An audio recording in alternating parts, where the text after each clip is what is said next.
Alright, hi guys. Today we're going to be doing a geometry lesson, and we are going to be talking about shapes. And more specifically, we are going to be talking about three-dimensional shapes, okay?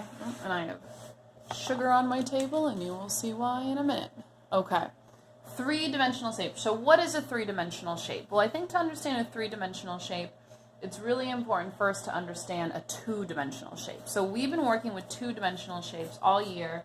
We've been talking about parallelograms and trapezoids and quadrilaterals and polygons, and those are all two-dimensional shapes. The reason they're two-dimension, let's take this rectangle for example, is because they have two dimensions. Let me tell you what I mean by that.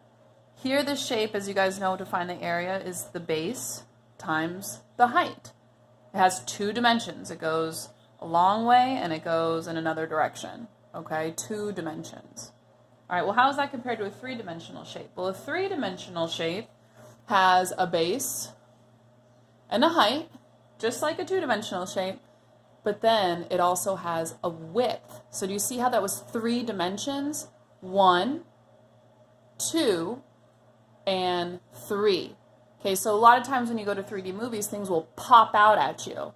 That's a good example of the difference between two-dimensional and three-dimensional. Two-dimensional, we have a rectangle. Imagine it popped out a little bit. It would give us a width, and now you have a three-dimensional rectangle. It wouldn't be called a rectangle anymore, though. Okay? The other way I like to think about three-dimensional shapes is I can fill the inside of it with something that's called volume. So if I cut the top of this off, and I could dig a hole in it, I could fit something inside of there. Okay, that's a good way for me to remember three-dimensional. This, I could never fit anything inside there. It's paper thin, okay?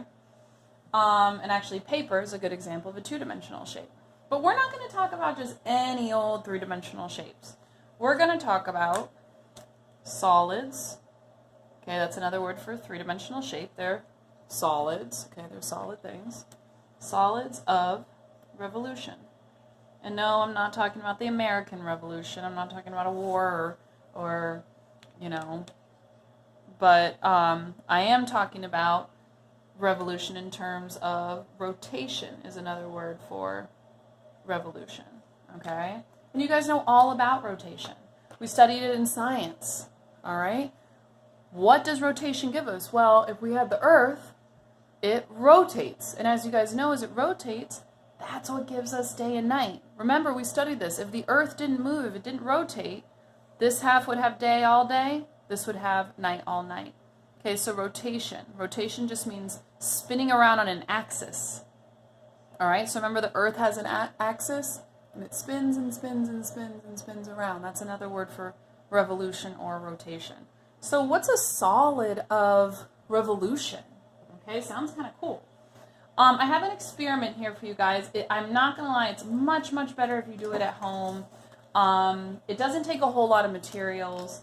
I have some brown sugar here. You can use it with sand or salt or sugar. I'm not going to lie, to use your imagination a little bit more on those. I actually already started filming this lesson. I did it with regular sugar, and it wasn't quite turning out the way I wanted it to. But I would suggest you give it a try with sugar or salt if you don't have brown sugar at home. The other really, really cool thing to do, if you don't mind getting a little bit dirty or if you have access to it, is I would really love to do this experiment like in mud. Like, you know, not really wet, goopy mud, but, you know, kind of like thicker sand, so to speak. It'd be kind of cool to see how that goes. So we're going to have to use our imaginations a little bit here, guys. But definitely, you know, try this at home, and I'm going to give you 3 solids of revolution that we are going to talk a lot about, but I'm actually going to give you guys an opportunity to try to create some of your own solids of revolution. Okay, so let's see what I'm talking about here. I'm going to start off with one where you don't have to use your imagination that much. So I'm going to start with actually a two-dimensional shape. I'm going to start with a rectangle, and like I said, you guys can just cut out your own rectangle. Now, remember when I talked about the Earth, and I said it rotated on its axis. So this apple's a really good thing to look at if you're thinking about an axis. If you think about the stem here, it has a top and a bottom like a north and a south pole. Well, when I rotate it, if you notice, that axis is staying in the same place, okay? The same thing's going to happen here, except now this side is going to become its axis. So we're going to spin this rectangle on its axis, meaning I'm going to try really hard to keep this little corner right here in the same space. Okay, it's a little tricky, I'm not going to lie, and I've actually found after doing this a couple times, it's kind of easier to hold this down in one spot and to turn your tray, and as you guys can see, I'm not even doing it quite perfectly, it is quite tricky, but I'm sure with some practice you guys can get it, and you can kind of see something forming here. Okay, now my edges are kind of coming in a little bit, alright, and I'm going to keep spinning here, and as you can see it would scoop up all this stuff and move it out of the way. So as I keep spinning all these little pieces I can just kind of push to the edge, because what I'm making here, as you guys can see, is a shape that we should all be familiar with. So as I spun this as this rectangle along its axis, okay, it made a 3D shape. Why is it 3D? Because it goes along, it goes up and down, but now it also rises up. So some of you might be thinking, oh, Miss Kelly, you just made a circle. I did not make a circle. A circle would be flat. But as you can see, my brown sugar, okay, it rises up just a little bit. Okay, so that means I could put something in here. I could pour some water in here, and it would hold, meaning this is a 3D shape. A circle, I couldn't do that. A circle is flat. Okay, if I try to pour water onto this circle, it'd pour all over the place. So what shape is this? Okay, this shape is called a cylinder. Okay, the shape is called a cylinder, and it is our first solid of rotation. I used a rectangle. Bet you never thought of the relationship between a cylinder and a rectangle before. I used a rectangle and I just spun it around on its axis and I created a cylinder. That's why it's called a solid of revolution, because I took a 2D shape, spun it around, and it made a 3D shape. Alright, so I'm just going to flatten my brown sugar out again here. Please make sure that you wash your hands before this experiment and in between each time that you use your sugar, so that you don't have to waste the sugar. Of course, you don't want to throw it away at all. Please do not do that. So be very careful about making sure you wash your hands between each time that you touch it. All right, so let's look at our next one. Now I'm going to take a triangle, and again, this is something really easy you can do at home. I just cut out a triangle. It does need to be a right triangle, meaning that one of the angles is a right angle. Okay, that's what this is. The rest of it doesn't matter the size, but one of the angles does need to be the right angle, and yes, you guessed it, this right angle is now going to be your axis. It is very, very important when you're talking about a solid of rotation, just like this apple, that you have an axis, okay? So, again, put my triangle in. I'm going to hold my triangle down as best I can. Now, here's where you're going to have to use your imagination just a little bit. So what I want you guys to see is right in here, this point of the triangle is digging out a little bit of a hole. So you can see that this is kind of, it's going to be sloping up. The other thing I want you to imagine is, imagine this whole triangle is covered with sugar. Imagine the sugar goes up to the tippy top. Okay, what would that look like? Well, it would look like the sugar coming up at an angle. So it wouldn't be going straight up and down like a cylinder.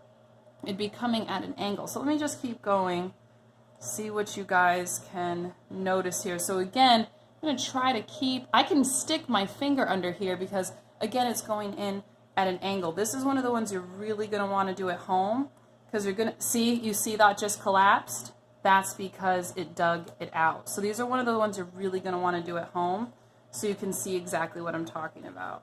Okay, so I'm going to keep going all the way around here. Okay. And as you can see, it keeps collapsing in on itself, okay? So again, imagine that the sugar was strong enough that it could hold here, that it could hold at this angle. Does anybody want to take a guess what kind of a shape this would make, so you guys can even kind of see, if you can use your imagination. I spun it around. There's a point at the top, and I'm clearly making a circle at the bottom. So what shape has a point at the top and a circle at the bottom? Think about it. All right, if you guessed cone, you're exactly right. So a cone is another solid of revolution. I used a triangle to make it. Okay. I have one more I'm going to show you. And again, it's another one that you're going to use a little bit of your imagination here. All right, because I don't have enough sugar to cover all the way to the top. All right. Okay. Here I have my half circle. You could totally use a full circle for this. Okay. The only reason I did a half circle is because this is going to be my axis. Okay. If you use a full circle, you just got to be careful because the axis is going to be in the middle. So I really recommend doing a half circle. Okay. So if I stick this in, again, I kind of recommend turning the bowl. I found that's easier. And try to use your imagination. All right, you can kind of see it's making sort of like, yeah, half of like if I stuck my apple in here, it would fit perfectly, right? It'd be kind of a little bottom part of that apple. All right. So again, imagine the sugar went all the way to the top. So this would be cutting out the same shape all the way around. And I gave you a major, major hint. What shape do you think I just formed with that half circle? And yes, I gave you a major hint using this apple as an example. All right, if you guessed sphere, ding, ding, ding, you got it. Okay, you could use a full circle. Really, you want to think of it as a half circle to make that sphere. So these are the two-dimensional shapes I used to create these solids of revolution. Again, they're solids of revolution because I'm rotating or revolving a 2D shape to make a 3D shape. All right, so here's kind of where the crazy part comes in. All right, so you're going to want to flatten out that sugar again. This time, I want you to just make a crazy shape. Okay, make a crazy shape. Maybe take your rectangle. I don't know, I'm just kind of making something up here. And cut a piece out. Okay, what would happen if I rotated the shape? Can you even imagine what shape that would make? It'd be sort of crazy. It would have I don't know, like this rectangle-y thing in between, and then it would be very sharp at the top. Well, no, I'm sorry, it would rotate. So it would be close to a cylinder, right? Because I used a 2D shape, right? I used the same shape that I would use for a cylinder. And if I cut it, I would still be making a cylinder, except it'd have this kind of hole in the middle of it, okay? What would happen if I cut off the corners? Well, I'd still have a cylinder, but now what would happen? I don't even know. That's why I have my sugar here. So I'm going to test it. I'm going to rotate it around, and I can see it sort of made something very similar to the bottom of a sphere. Okay? So that is what a solid of revolution is. Basically, you can take any two-dimensional shape. If you spin it around, what three-dimensional shape would it cut out, or what would it make? So just something kind of cool. I have some practice for you guys. The big assignment I want you guys to do is test out your own shapes. Again, please don't waste any food. Make sure the container you're using is clean. Make sure that the cardboard you're using is clean. Make sure that your hands are clean, and then that way you won't be wasting any food. The other thing you can do is, of course, go outside and use some sand or some mud. Would be really, really fun. But post some pictures of you guys, or even a video of you guys testing this out, and have some fun.